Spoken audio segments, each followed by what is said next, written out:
You're listening to the Tel Aviv Review here on TLV1. I'm Gilad Halpern. Welcome back.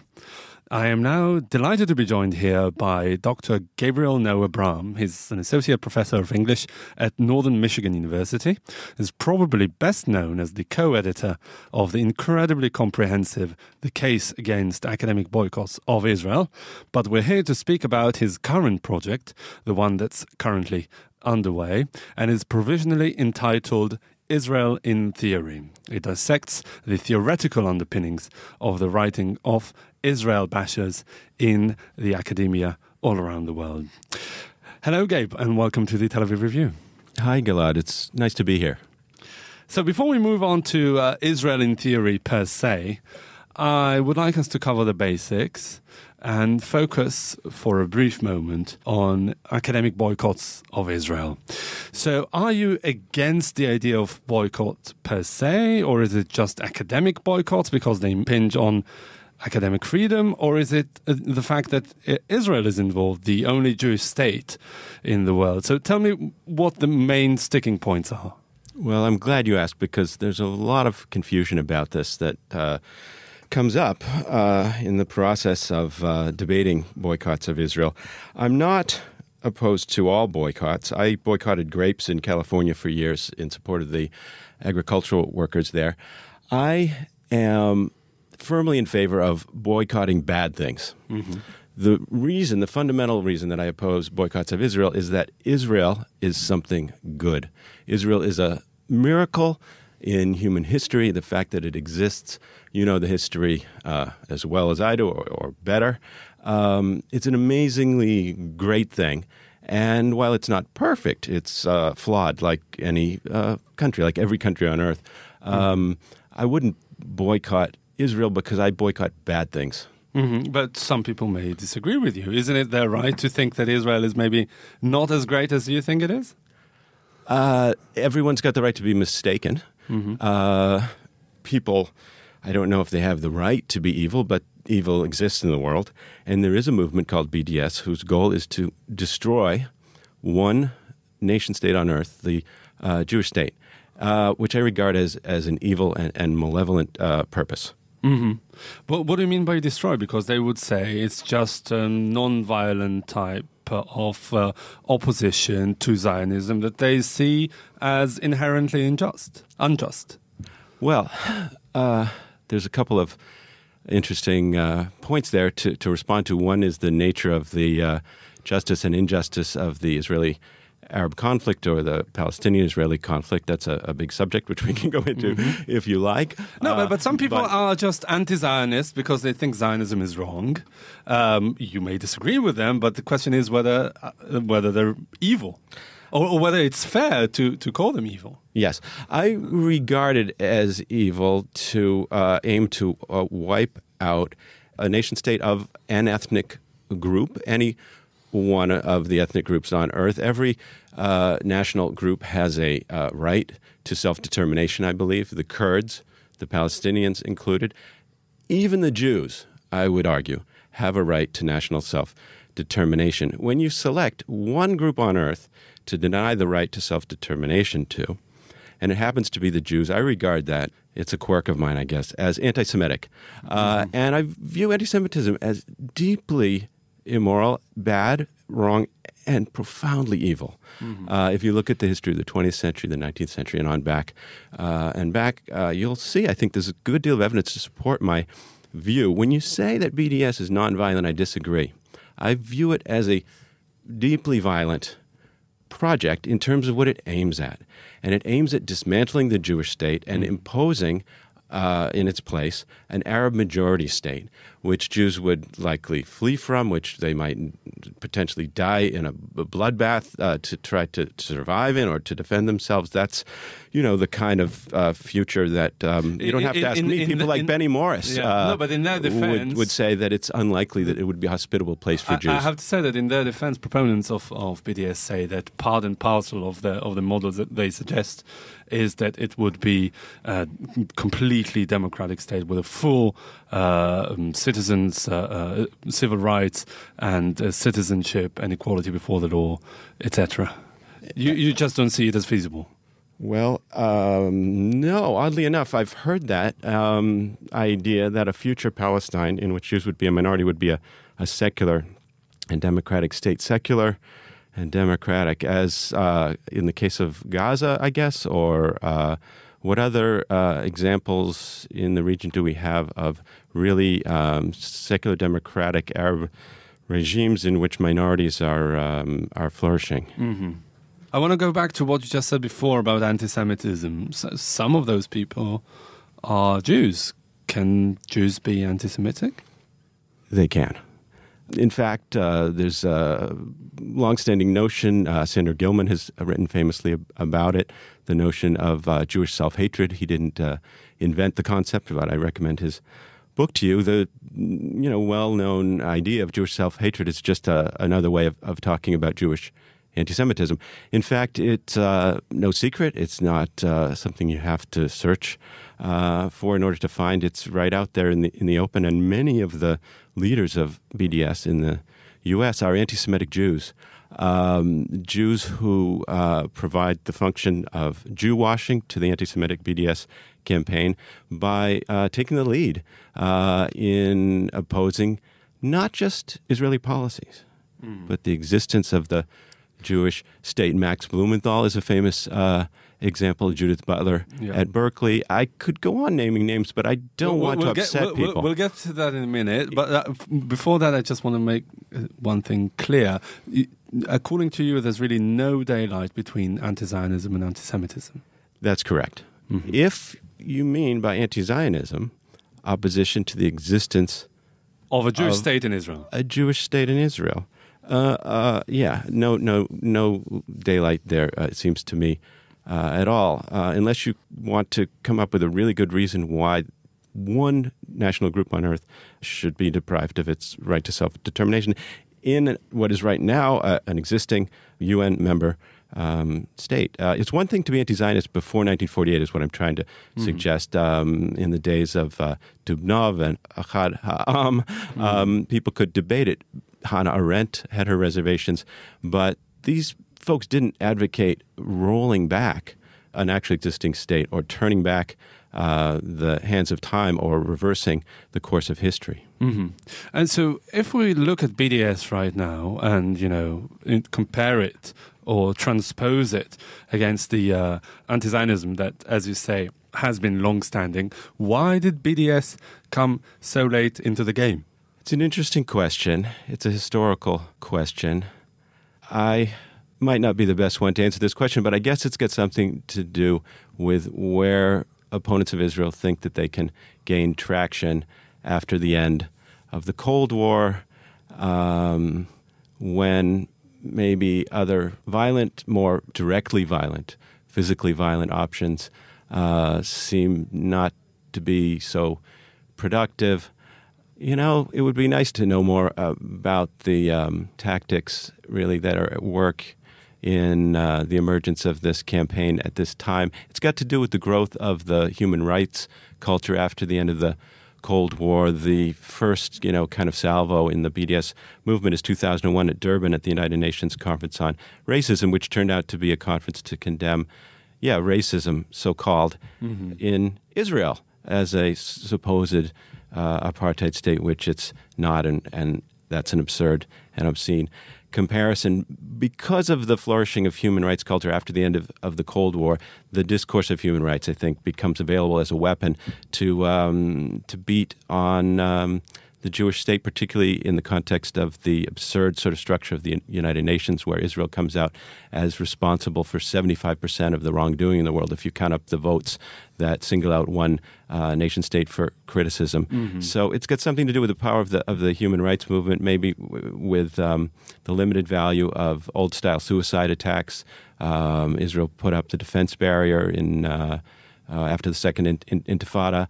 I guess they think it's a way to achieve their goals. Has it got to do perhaps with the fact that Israel has become less prone to making concessions for peace after the collapse of the Oslo Accord, especially with the election of Sharon and then Netanyahu? Some of Israel's enemies in the world now have solid proof that perhaps Israel is not as a peace-loving country as they were brought up to believe? That's a nice myth. I don't think it's true. The Palestinians were offered very good deals for a two-state solution, which is the only humane, viable solution to this conflict I think that anyone can realistically imagine. They were offered this in 2000, 2001, 2008, which is long past the start of BDS. BDS doesn't aim at a two-state solution. They reject a two-state solution. Mm-hmm. I oppose BDS, and I go around the world speaking against BDS, and I co-edited a book of over 20 essays opposing BDS because I support a two-state solution. Mm-hmm. The BDS movement, whatever its equivocations, does not, and I regard that as inhumane, obscene, and frankly evil insofar as it proposes a future scenario that would be likely devastating to the population of the region. BDS is bad for Palestinians. Mm-hmm. Abu Mazen opposes BDS. Many Palestinians oppose BDS. It's a sick movement that really is vengeful and that really is hooked on the notion of destroying Israel, or at least standing up and expressing its will to see Israel destroyed. If you look at their three demands, it's clear that what they're insisting on, even if it's a bit devious at times, they're open about it. The leaders in their books and their public statements, they're insisting upon the destruction of a UN member state. Mm-hmm. So basically you're saying that BDS and the two-state solution are mutually exclusive, and the best way to beat BDS is by moving on with the two-state solution, both on the Israeli and the Palestinian side. That's my view. Mm-hmm. All right. Yes. Okay, so now let's move on to Israel in theory. All right. Why is it? I mean, BDS is, of course, a very heterogeneous movement that consists of many people from many walks of life. And I would like you to focus on your colleagues, academics and philosophers. Why is it that Zionism in Israel fascinates them to this extent? The cultural left today, the name of my book, which you kindly mentioned, that I'm working on, is Israel in Theory, the Jewish State and the Cultural Left. The cultural left is dominant in the academy today, in the American Academy, and I think in the Western Academy generally. The cultural left, and it's interesting to think about what that is and how that comes about, how it's distinguished from earlier forms of the left that are more interested in economics and less focused on stigma and identity. But that's a topic perhaps for another show. Maybe you'll have me back. The cultural left has an Israel fetish.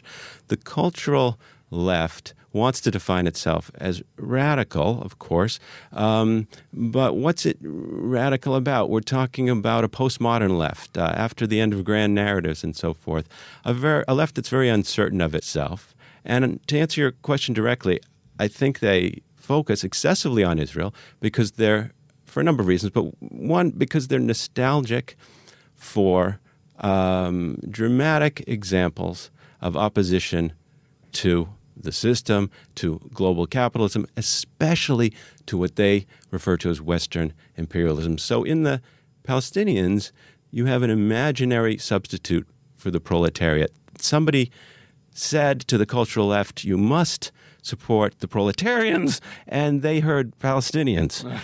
You've got a fetishized identity, in other words, that works for identity politics, which is the rice bowl, so to speak, of the cultural left. It's the bread and butter, to put it in another culinary metaphor. And so they have a nostalgia and a fondness for armed struggle that proposes the radical overturning of what they see as colonialism and imperialism. They're hung up on Western guilt.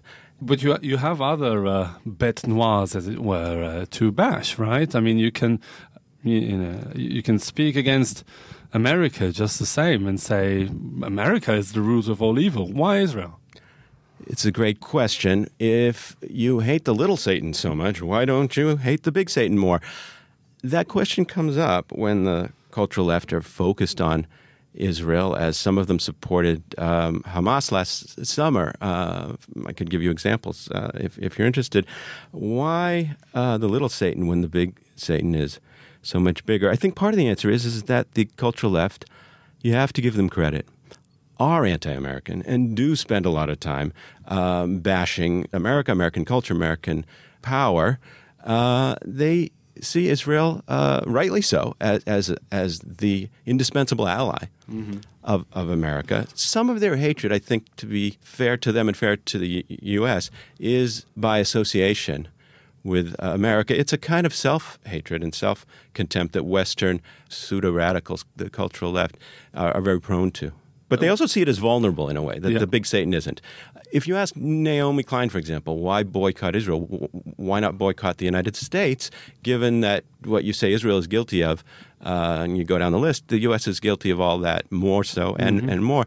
And she's been very honest. You have to, again, give people like her credit. She said it's because Israel's relatively vulnerable. We think we could maybe do some damage there. In other words, it's a completely cynical application of a principle applied to the small kid on the block when you're afraid to fight the big kid on the block. If you're an anarchist and you want to dissolve all nation states, I used to be an anarchist in high school. I'm still nostalgic for some of the feelings I had in those days. I will go along with you. That comes as a complete surprise to our listeners now, after about 20 minutes now of hearing the complete opposite. I'm an anarcho-Zionist. I despise all governments except for the one that defends one of the most, if not the most, oppressed people in the history of the world.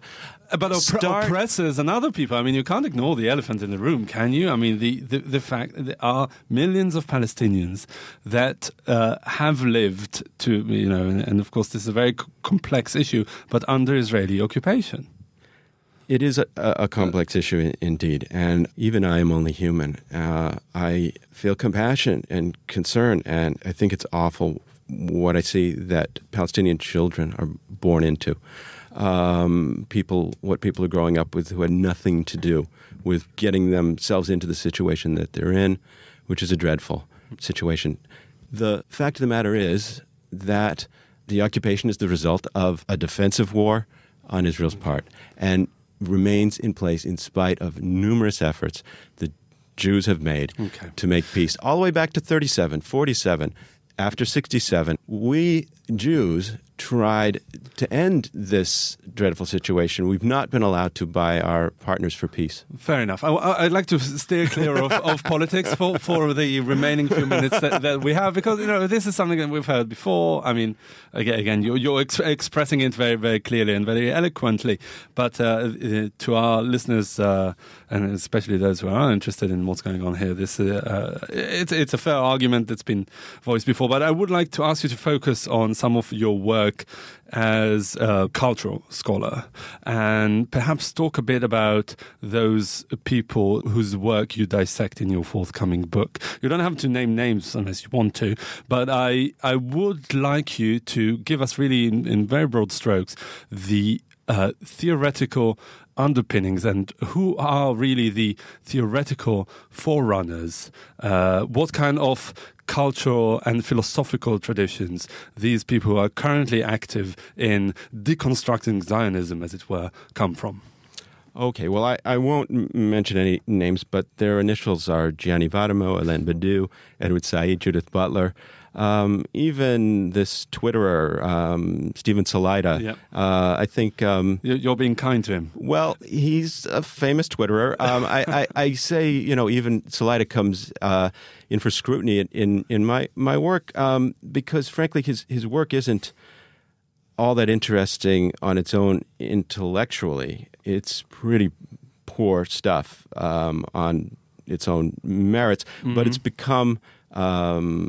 a topic of debate. He's become a kind of iconic figure. So along with these other theorists who I'm interested in, from Said to Butler to Vattimo and others, I'm writing a book about how it is that the cultural left comes to demonize one small state on earth as the representative of ostensibly of Western imperialism. They're, broadly speaking, postmodernists. You ask about the intellectual underpinnings of this, post-Marxists, and postmodernists. And so I'm interested in the ways in which cultural relativism and Western sentiment, politically correct multiculturalism, all come into play to kind of focus on Israel as a representative of everything that's un-PC and insufficiently multicultural. Even though, as you well know, Israel is a magnificently multicultural and diverse place.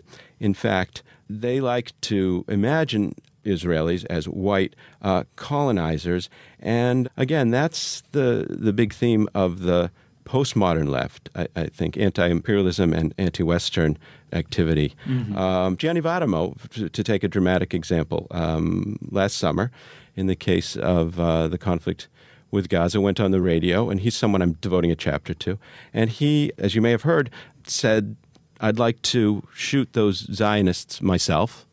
This from a great, postmodern, post-communist, communist philosopher and a Heideggerian, and also in his own self-definition, a Christian thinker, a kind of late modern Christian thinker. He wants to shoot the Zionists himself, and he invokes in his book, which you named Deconstructing Zionism, that's his book, which I'm deconstructing, he introduces that book by supporting his views on Israel, citing the great scholar, the great thinker, the great philosopher, Ahmadinejad of Iran.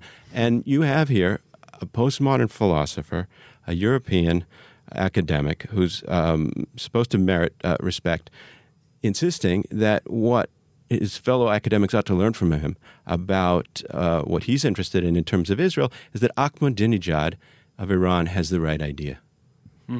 But from what you say, looking at someone who's a communist, a born-again Christian, and a Heideggerian, it doesn't suggest a lot of intellectual consistency there, does it?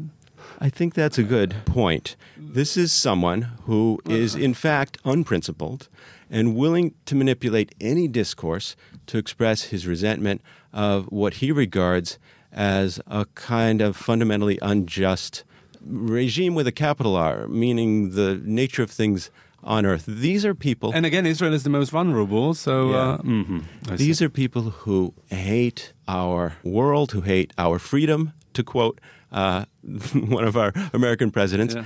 And if you get to know them, as I have done working in academia now for a couple decades, these are spiteful people who really do resent anything good and set themselves in a position to try to take revenge on those of us who are enjoying our lives and seeking to foster, preserve, and improve the good things on earth. I know that sounds strange, but it shouldn't. We all live on earth. We know that there are all kinds of people. Some of them, to go back to our theme earlier without getting into politics, some of the people are evil people. Read Herman Melville, read Billy Budd. They're people who see something good and hate it, see something good and vulnerable and really hate it. And on this point, I'm afraid we have to wrap up. Dr. Gabriel Noah Brahm, Associate Professor of English at Northern Michigan University and author of the forthcoming book, Israel in Theory. Thank you very much for coming in today. You're welcome, Gilad. It's been a pleasure. I have a chapter on Edward Said as an evil, vicious thinker as well.